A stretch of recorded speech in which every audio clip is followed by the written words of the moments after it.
নমস্কাৰ, পুনৰবাৰ আহিছোঁ আপোনালোকৰ মাজলৈ আজি আৰু এটা ভিডিঅ' লৈ আহিছোঁ। আপোনালোক সকলোৱে ভালে আছে আৰু সকলোৱে ভিডিঅ'বিলাকত সহযোগ কৰাৰ কাৰণে সকলোকে পুনৰবাৰ ধন্যবাদ আৰু কৃতজ্ঞতা জ্ঞাপন কৰিছোঁ। সকলোৱে সুন্দৰভাৱে ভিডিঅ'সমূহত কমেণ্ট কৰিছে আৰু সকলোকে বহুত বেছি ধন্যবাদ দিছোঁ। সকলোৰে কমেণ্ট পঢ়িছোঁ, কিন্তু ৰিপ্লাই মই দিবলৈ সময় পোৱা নাই, কাৰণ কালিৰ ভিডিঅ'টো বনাইছোঁ আৰু মই সময় পুৱাই আপোনালোকৰ কমেণ্টসমূহৰ ৰিপ্লাই নিশ্চয় দিম। আজি লগত আৰু এটা ভিডিঅ' লৈ আহিছোঁ। আপোনালোকৰ মনৰ কথাবিলাক প্ৰকাশ কৰিব পাৰিব, লগতে ময়ো মোৰ মনৰ কথাবিলাক ভিডিঅ'ৰ জৰিয়তে আপোনালোকৰ আগত শ্বেয়াৰ কৰোঁ বুলি ভিডিঅ'টো প্ৰস্তুত কৰিছোঁ।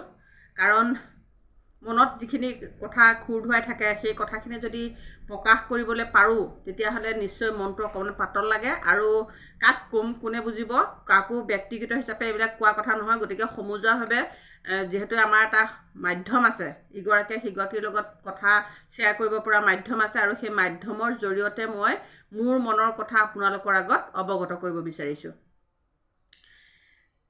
কথা হ'ল, যোৱাকালি মই এটা ভিডিঅ' প্ৰস্তুত কৰিছিলোঁ, আপোনালোকে নিশ্চয় দেখিছে। ভিডিঅ'টো সকলোৱে সহযোগ কৰিছে, তাৰ বাবে অশেষ ধন্যবাদ। এতিয়া কথা হ'ল যে আমাৰ যোৱাকালি বাজেট হৈ গ'ল, বাজেট দাখিল হৈ গ'ল, আৰু অংগনাবাদী, আশাকৰ্মী, ৰান্ধনী, এই দুখীয়া কৰ্মীসকলৰ যিসকলে গাঁৱত একেবাৰে তলৰ লেভেলত কাম কৰি পেলাই ৰিপৰ্টসমূহ যোগাৰ দি আছে, সেইসকলৰ ক'তো স্থান নহ'ল, কোনেও স্থান নিদিলে। গতিকে বহুত দুখ লাগিলে, আৰু সকলোৱে বহুত আৱেগত কমেণ্টসমূহ কৰিছে। সকলোৱে ক্ষোভত জ্বলি গৈছে, আৰু ক্ষোভটো উঠিবলগীয়া কথাই নহয় জানো। আমি আশা কৰোঁ অকল ৰাজ্য চৰকাৰ, কেন্দ্ৰীয় চৰকাৰলৈ। ৰাজ্য চৰকাৰে আশা কৰাৰ পিছতো অকণমান হ'লেও হিমন্ত বিশ্ব শৰ্মা ডাঙৰীয়াই চকু মেলি অকণমান হ'লেও আমাৰ একেবাৰে নিম্নতকৈও নিম্ন কিবা এটা হ'লেও দিলে।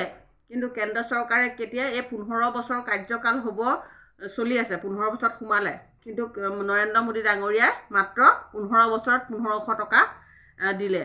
কিন্তু আটাইতকৈ ডাঙৰ কথা, মই কেন্দ্ৰীয় চৰকাৰৰ নৰেন্দ্ৰ মোদী ডাঙৰীয়াৰ কথাও মই বাদ দিছোঁ, কিন্তু মই আটাইতকৈ ডাঙৰ কথা এটা পাইছোঁ। আমাৰ সৰ্বানন্দ সোণোৱাল ডাঙৰীয়াৰ কথা কিন্তু মানিব লাগিব দেই। মই সৰ্বানন্দ সোণোৱাল ডাঙৰীয়া আজি নাম ব্যক্ত কৰি মই এইকাৰণেই ভিডিঅ'টো বনাইছোঁ। তেখেতে 15 বছৰ 3টা কাৰ্যকালত তেখেতে বৰ্তমান চলাই আছে। প্ৰথমতে তেখেত মুখ্যমন্ত্ৰী আছিল, 5 বছৰ কাৰ্যকাল। মুখ্যমন্ত্ৰী থাকোঁতেনে তেখেতে অংগনাবাদী কৰ্মী সহায়িকাসকলক কি দিলে, মই আজি সেইকাৰণে এটা একদম নাম মেনশ্যন কৰি কৈছোঁ। তাৰ বাবে মোক যদি কিবা দুখো ধৰে বা দুখ হয়, তাৰ বাবে ক্ষমা কৰিব। কাৰণ তেখেত যেতিয়া মুখ্যমন্ত্ৰী হৈ আছিলে, জাতি মাটি ভেটিৰ কথা প্ৰতিখন মিটিঙতে আমি কোৱা শুনিছিলোঁ। হয় মোক কোনোবাই দুখ দিব পাৰে, হয় মোক কোনোবাই বেয়া পাব পাৰে, কিন্তু সঁচা কথাত বেয়া পাবলৈ সৰু কথা।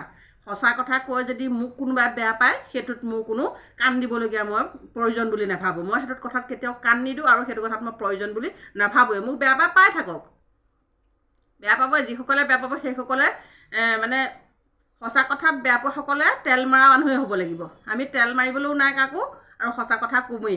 সেইটো আমাৰ সঁচা কথা কোৱাত কোনো বাধা দিব নোৱাৰে।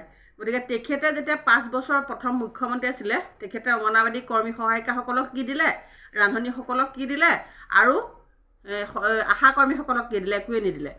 গতিকে তেখেতক আজি মই সেইকাৰণে ক'বলৈ বাধ্য হৈছোঁ। কিন্তু আমি চাব লাগিব, নেক্সট যেতিয়া মুখ্যমন্ত্ৰী হিমন্ত বিশ্ব শৰ্মা ডাঙৰীয়া আহিলে, তেখেতে কিবা এটা নহয় কিবা এটা হ'লেও কিন্তু দিলে, সেইটোও স্বীকাৰ কৰিব লাগিব। সেইকাৰণে তেখেতক আমি ধন্যবাদ দিব লাগিব। অকণমান কিবা এটা হ'লেও তেখেতে দিলে। এতিয়া কথা হ'ল, আমাৰ সৰ্বানন্দ সোণোৱাল ডাঙৰীয়া অসমত যে একো নিদিলেই, কিন্তু তেখেতে কেন্দ্ৰীয় চৰকাৰৰ এজন ভাল দায়িত্বত থকা, বিষয়ববত থকা এজন মন্ত্ৰী হৈ আছে। কিন্তু সেই মন্ত্ৰীজনে অন্ততঃ অংগনাবাদী কৰ্মীসকলৰ কথা, সহায়িকাসকলৰ কথা, আশা কৰ্মীসকলৰ কথা, ৰান্ধনীসকলৰ কথা, ৰুলিং চৰকাৰৰ পৰা অসমৰ কৰ্মী সহায়িকাসকলৰ বা ৰান্ধনীসকলৰ বা এইসকল একেবাৰে নিম্ন খাপৰ কাম কৰা মানুহৰ কথা তেখেতে এবাৰ হ'লেও অন্ততঃ তাত উলিয়াই পেলাই অকণমান কিবা এটা অনাৰ চেষ্টা কৰিব লাগিছিলে, কিন্তু আমি আজিলৈকে নাই দেখা। তেখেতে আমি কথা কোৱা তেনেকৈ দেখাও নাই, দেখিছোঁ যদিও কেতিয়াবা কাটচিত, কিন্তু আমাৰ বিষয়বিলাকৰ ওপৰত তেখেতে মাত মতা নেদেখিলোঁ। কিন্তু অসমীয়া যি জাতি মাটি ভেটিৰ কথা কয়, কিন্তু আমাৰবিলাকৰ কথা জাতি মাটি ভেটি, এইটো এটা বৰ ধুনীয়া মানে শব্দ তেখেতৰ মুখত গতিকে কিন্তু এই শব্দখিনি ক'ত প্ৰয়োগ কৰিলে আমিতো প্ৰয়োগ কৰা দেখা নাই গতিকে সেইকাৰণে মই ভিডিঅ'টো প্ৰস্তুত কৰিবলৈ বাধ্য হৈছোঁ জাতি মাতি ভেটিৰ কাম আপুনি এনেই ক'লে আমাক একোৱেই নিদিলে আপুনি আপোনাৰ কাৰ্যকালত এতিয়া আপুনি অন্ততঃ সদনত আপুনি সাংসদ হিচাপে এজন আপুনি দক্ষ বুলি আমি ক'ব বিচাৰোঁ বা দক্ষ বুলি আমি ভাবোঁ কিন্তু আমাৰ ক্ষেত্ৰত আপুনি একেবাৰে সহনশীলতা মানে দেখা গৈছে আমাৰ ক্ষেত্ৰত আপুনি একোৰে মাত মতা নাই আমাৰ ক্ষেত্ৰত আপুনি একো সহায় কৰা নাই আমাৰ ক্ষেত্ৰত আপুনি একো আগবাঢ়ি গৈ পেলাই কিবা এটা অনাৰ চেষ্টা কৰা নাই কিন্তু বিৰোধী চৰকাৰখনে বিৰোধী মন্ত্ৰীসকলে বা বিৰোধী সাংসদসকলে ধুনীয়াকৈ দি কৈ পেলাই আনিবলৈ চেষ্টা কৰে কিন্তু যদি চৰকাৰখনৰ মানুহে যদি গুৰুত্ব নিদিয়ে তেতিয়াহ'লে বিৰোধীয়ে যিমান চিঞৰিলেও চৰকাৰৰ মানুহে কাম নিদিয়ে এইটো একে সঁচা কথা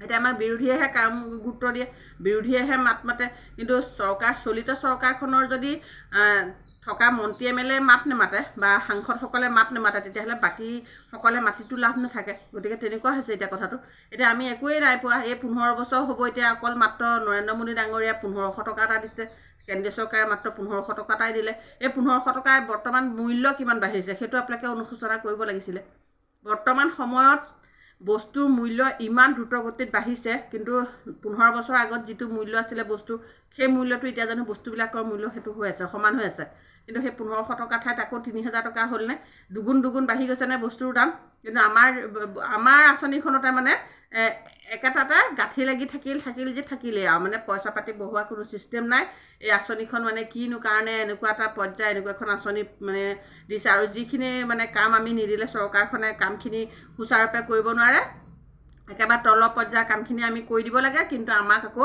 একেবাৰে মানে মানুহ বুলি বা এই আঁচনিখনত যে জড়িত থকা সকলোৱে মানে একেবাৰে নিম্নমানৰ দৰিদ্ৰ মানুহ জড়িত হৈ আছে সেইটো কথা কোনোৱে বাৰু অনুশোচনা নকৰে সেইকাৰণে খুব বেয়া লাগিলে আজি মই সেইকাৰণে পোনপটীয়াকৈ আমাৰ সৰ্বানন্দ সোণোৱাল ডাঙৰীয়াকে মই নাম লৈ কৈছোঁ উপায় নাই মানে তেখেতেও মাত নামাতিলে যে দুখ লাগিছে এই দুখখিনি প্ৰকাশ কৰিবৰ কাৰণে এই ভিডিঅ'টো প্ৰস্তুত কৰিছোঁ আৰু আপোনালোকে মই কোৱা কথাখিনি সঁচা নে মিছা আপোনালোকে কমেণ্ট কৰিব সঁচা নে মিছা কমেণ্ট কৰিব আৰু সঁচা কথাত আপোনালোকে কমেণ্ট কৰিবলৈ ভয় নকৰিব ময়ো ভয় নকৰোঁ আপোনালোকেও ভয় নকৰিব সঁচা কথা কি আছে সঁচা কথা ক'বলৈ যদি আমাক কোনোবাই টেটু চেপা দি ধৰে সঁচা কথা ক'লে যদি মুখ বন্ধ কৰিবলৈ বিচাৰে তেতিয়াহ'লে আমিতো এতিয়াও মানি নল'ম নহয় জানো গতিকে সঁচা কথা ক'ব লাগিব আৰু আপোনালোকে মানে দুখীয়াৰ হকে যদি কাম কৰে তেতিয়াহ'লে আমি নিশ্চয় আপোনালোকক ধন্যবাদেই দিম কিন্তু দুখীয়াৰ হকে আমি কাম কৰা দেখা নাই ধনীৰ হকে কাম কৰি আছে সেইকাৰণে আমি দুখ লাগিছে ক্ষোভতহে আমি কথাখিনি ক'বলৈ বাধ্য হৈছোঁ আৰু ক্ষোভত এই কথাখিনি কোৱাৰ বাবে যদি কিবা দুখ হয় তাত ক্ষমা কৰিব গতিকে দুখৰ ক্ষমা থাকে আৰু কিবা দুখ কৰিলে ক্ষমাটো সেইটো সকলোৰে পক্ষে সহজ আৰু গতিকে মই ক্ষমা খুজিছোঁ যদি দুখ হৈছে দুখ নহ'লেতো ক্ষমাও নোখোজোঁ গতিকে কিবা যদি দুখ আপোনালোকে ভাবে মোৰ ক্ষেত্ৰত কিন্তু মই কোৱা কথাখিনিত একো দুখ নাই বুলি মই ভাবিছোঁ গতিকে এনেকৈ ভিডিঅ' বনাই যাম যদি সঁচা কথাত কোৱাত কোনোবাই বাধা দিয়ে তেতিয়াহ'লে উপায় নাই বাধা মানে আহিবই আহাটোতো আহিবই বাধা নাথাকে ইয়াতে বেয়া পোৱা মানুহ থাকে ভাল পোৱা মানুহ থাকে লোকে কিবা এটা ভাল কাম কৰিলে জ্বলা মানুহ থাকে সকলো থাকে গতিকে সেইবিলাক সকলো পাৰ হৈ পেলাই আমি কাম কৰিব লাগিব গতিকে আজিৰ ভিডিঅ'টো মই ক্ষোভত বনাইছোঁ আৱেগত বনাইছোঁ আপোনালোকে সকলোৱে কমেণ্ট কৰিব আৰু কেনেকুৱা লাগিছে ভিডিঅ'টো মানে কমেণ্ট এটা কৰিবলৈ নাপাহৰিব ধন্যবাদ